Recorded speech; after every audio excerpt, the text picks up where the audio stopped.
Hey guys, so this is another video of the citizenship application process series.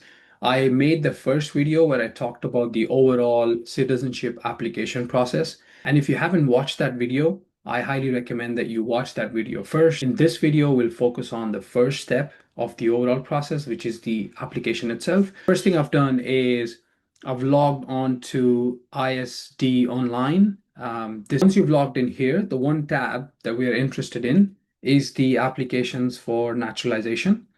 And in that, there are a couple of different steps, but the one we are going to be focusing on is the citizenship application.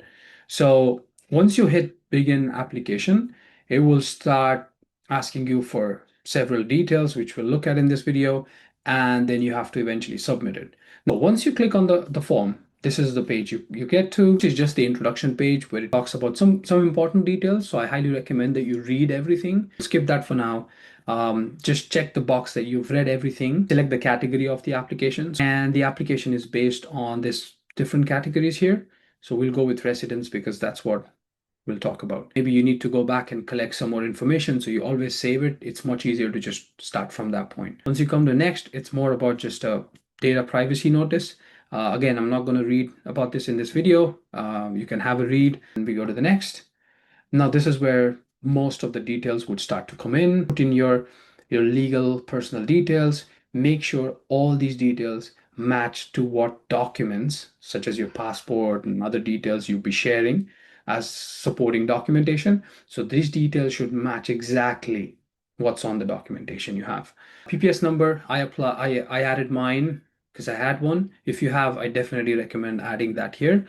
I think the critical one, this is just your current address where you're living. This is important because some communication in the future that you may have with the immigration office, this might be a very important address. So make sure this address is correct along with the phone number. This is date of arrival in Ireland. I added this based on immigration stamp on my passport. So you could do that. So the next one is just about residency calculator. Make sure you go to the calculator, get a screenshot of it where it says you're eligible, and that would become a supporting document. This is an important one that I want to highlight, which is, have you been absent from the state for more than 70 days per annum in any of the past 5 years? If the answer is yes, even if it's a day, then make sure you have a justification for that. Put in the dates you traveled and then put in a reason, such as family visit, etc. It has to match what the stamps are on your passport, because every time you enter or exit the country, there's an immigration stamp on it. So there's always a track of when you leave or enter. This is where you give a reference for your application of 3 Irish citizens. I was lucky enough that my friends provided me with their details, and they were happy to support me. But you need to be prepared for this, that this is important. Then comes your background. In this case, it's more about legal side. So make sure you select the right options. This is an important step where you provide supporting documents for your application.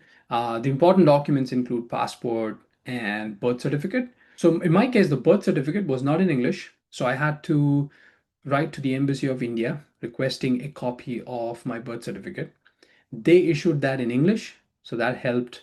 I took that to the solicitor and got a copy of that certified, which was simpler. Along with the documentation, you also need to fill up this certification form, which the solicitor would put in all the details. You have a document that is multiple pages, then try to combine that into a single document, maybe a PDF, and within the 5 MB limit, and upload that. That makes things much easier. And also name the documents to what they are. So if it's a passport, name it as passport, your name. It won't allow me to go to the next step unless I upload any documents, and I don't want to because it's not a real application. I probably will just delete it.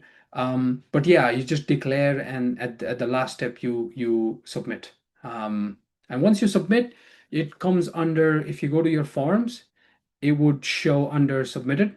I currently don't have because it's completed. But yeah, that's where you come and check in the future. This is an important piece as well. If they followed up with any additional information needed, you can always come and check in here. That's it from this video. Next video, I will be talking more about the e-vetting process. Please subscribe to my channel if you haven't. Give it a thumbs up. It really helps. And leave any comments if you have. And I promise to be making a video very soon next. Thank you.